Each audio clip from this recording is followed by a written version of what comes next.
अक्सर छोटे बच्चों को डायपर की एज में रैश का इशू हो जाता है, जो बहुत कॉमन प्रॉब्लम है। समटाइम्स रैश बिल्कुल पिंकिश से होते हैं, समटाइम्स वो डार्क पिंक और रेड हो जाते हैं, और समटाइम्स वो इतने ख़राब हो जाते हैं, इतने सिवियर हो जाते हैं कि उनमें से खून दिखने लगता है, गोश्त नज़र आने लगता है और स्किन हट जाती है। ऐसी सूरत में फिर क्या किया जाता है उनको ट्रीट करने के लिए, आइए जानते हैं। अस्सलाम वालेकुम, मैं हूँ आपकी फार्मासिस्ट और आप देख रहे हैं कैच कॉन्सेप्ट्स। सबसे पहले तो ये कि कुछ बच्चों की स्किन होती है सेंसिटिव, कुछ बच्चों की स्किन सेंसिटिव नहीं होती। जिन बच्चों की स्किन सेंसिटिव होती है अक्सर रैश का इशू उनको होता है। ऐसे बच्चों को आपने लाजमी तौर पे हर पॉटी हर पुपू के बाद वॉश करवाना है, वाइप्स का इस्तेमाल नहीं करना। लेकिन समटाइम्स सर्दियों में माएँ अवॉइड कर रही होती हैं, जैसे रात का टाइम है, आप अवॉइड कर रहे हैं कि आप बच्चे को वॉश नहीं करवाना चाह रहे। ऐसी सूरत में अगर आप वाइप्स का इस्तेमाल करें भी तो अच्छी क्वालिटी के वाइप्स का इस्तेमाल करें। ये 100-150 वाले वाइप्स का इस्तेमाल ना करें, क्योंकि उनकी खुशबू, उनका फ्रेगरेंस बहुत स्ट्रॉन्ग होता है और अक्सर उनके अंदर इस तरह के केमिकल्स पाए जाते हैं जिससे बच्चे की स्किन इरिटेट होती है। और क्योंकि आपके बच्चे को ऑलरेडी रैश का इशू हो रहा है, यानी उसकी स्किन सेंसिटिव है, इसलिए वाइप्स के इस्तेमाल को अवॉइड करें। हर बच्चे की स्किन एक जैसी नहीं होती, एक तरीके से रिएक्ट नहीं करती। कुछ बच्चे ऐसे होते हैं जिनको आप वाइप्स का इस्तेमाल करें तो उनकी बॉडी पे बिल्कुल भी रैश नहीं होते हैं। मैं उन बच्चों की बात नहीं कर रही, मैं जो सेंसिटिव स्किन वाले बच्चे हैं यहाँ पे उनकी बात कर रही हूँ। अब अगर बच्चे को रैश हो गए हैं तो आप रैश को ट्रीट कैसे करेंगे? अगर बच्चे को थोड़े लाइट पिंक या डार्क पिंक या इवन रेड भी रैशेस हो गए हैं, लेकिन अभी उसकी स्किन नहीं हटी है, उसका गोश्त नहीं नज़र आ रहा है, ऐसी सूरत में आप सूडो क्रीम का इस्तेमाल कर सकते हैं। सूडो क्रीम बहुत अच्छी रिलायबल क्रीम है, लेकिन इसको खरीदते हुए एक बात का ज़रूर ध्यान रखें कि वो ओरिजिनल हो। ओरिजिनल का पता कैसे चलेगा?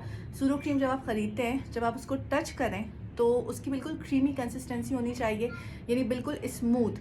अगर उसके अंदर थोड़ी सी भी दरदराहट है, जैसे स्क्रब में होती है, या अगर वो अंदर से फटी हुई है, इसका मतलब है कि वो ओरिजिनल नहीं है। ऐसी क्रीम को अपने बच्चे के रैश पे बिल्कुल भी नहीं लगाइएगा, इससे आपके बच्चे की स्किन मज़ीद ज़्यादा ख़राब हो जाएगी।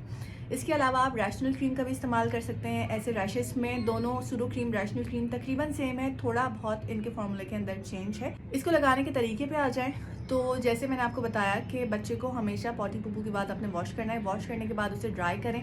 ड्राई करने के बाद आप सूडो क्रीम की एक थिन सी लेयर को उसके रैश पे अप्लाई कर दें। फिर 2-3 मिनट तक उसको खोले रखें और ताकि वो क्रीम अपना असर दिखाना शुरू कर दे। फिर उसके बाद आप बच्चे के डायपर को बंद कर दें। इसके अलावा समटाइम्स बच्चों का जब पेट ख़राब होता है, जब बच्चे को डायरिया हो जाता है, जैसे 6 मंथ्स ऑनवर्ड बच्चों को डायरिया शुरू हो जाता है, दांत निकलने लगते हैं, कभी कुछ ज़मीन से उठा के खा लेते हैं, पेट ख़राब हो जाता है। ऐसी सूरत में बच्चों का जो पूपू है, जो पीपी है, वो थोड़ा एसिडिक हो जाता है। तो जब आप सूडो क्रीम लगा के रखेंगे बच्चों के हर डायपर वॉश के बाद, तो फिर ऐसा होगा कि वो जो एसिडिक पूपू है, पीपी है, वो उनकी स्किन को डायरेक्टली टच नहीं करेगा, उनकी स्किन इरिटेट नहीं होगी और इस तरह रैश होने के चांसेस कम हो जाएंगे। अब आ जाते हैं उन रैश की जानिब जहाँ बच्चे की स्किन ख़त्म हो जाती है, उसका गोश्त दिखने लगता है और लगता है कि जैसे खून बाहर आने वाला है या खून बाहर आना निकलना शुरू हो जाता है। ये रैश उमूमन कैंडिडा की वजह से होते हैं, जो एक फंगल इन्फेक्शन है। इसमें फिर जब आप डॉक्टर के पास जाते हैं, डॉक्टर आपको हाइड्रोजोल क्रीम लगाने का मशवरा देता है। हाइड्रोजोल क्रीम के अंदर 2 फार्मूले होते हैं, एक एंटी फंगल होता है और दूसरा होता है स्टीरॉयड, जो बच्चे की स्किन पे जो इन्फ्लेमेशन, ये सोजिश हो गई है, जो रेडनेस है, उसको ख़त्म करता है। हाइड्रोजोल क्रीम प्रिस्क्रिप्शन मेडिसिन है, डॉक्टर के कहने पे ली जाती है ये दवा, इसलिए मैं यहाँ पे आपको इसकी थोड़ी सी एहतियात बता दूँ। मैंने अपने YouTube चैनल पे एक वीडियो ऑलरेडी अपलोड की हुई है कि हाइड्रोजोल क्रीम जो लोग इस्तेमाल करना चाह रहे हैं या कर रहे हैं, वो उस वीडियो को देख लें। उसमें कुछ वार्निंग्स हैं, ये बताया गया है कि कौन कौन लोग किस किस कंडीशन में इसे इस्तेमाल नहीं कर सकते, तो उस वीडियो को लाजमी तौर पे आप ज़रूर देखिएगा। अब आ जाते हैं कि हाइड्रोजोल को अप्लाई कैसे करना है। 2 तरीके हैं। एक तरीका तो ये है कि आप डायरेक्टली हाइड्रोजोल क्रीम को लेके और बच्चे के रैश पे अप्लाई करना है, लेकिन आपने भर भर के हाइड्रोजोल नहीं लगाना है, थोड़ी क्वांटिटी में लगाना है, बिल्कुल थिन लेयर लगानी है, सही है।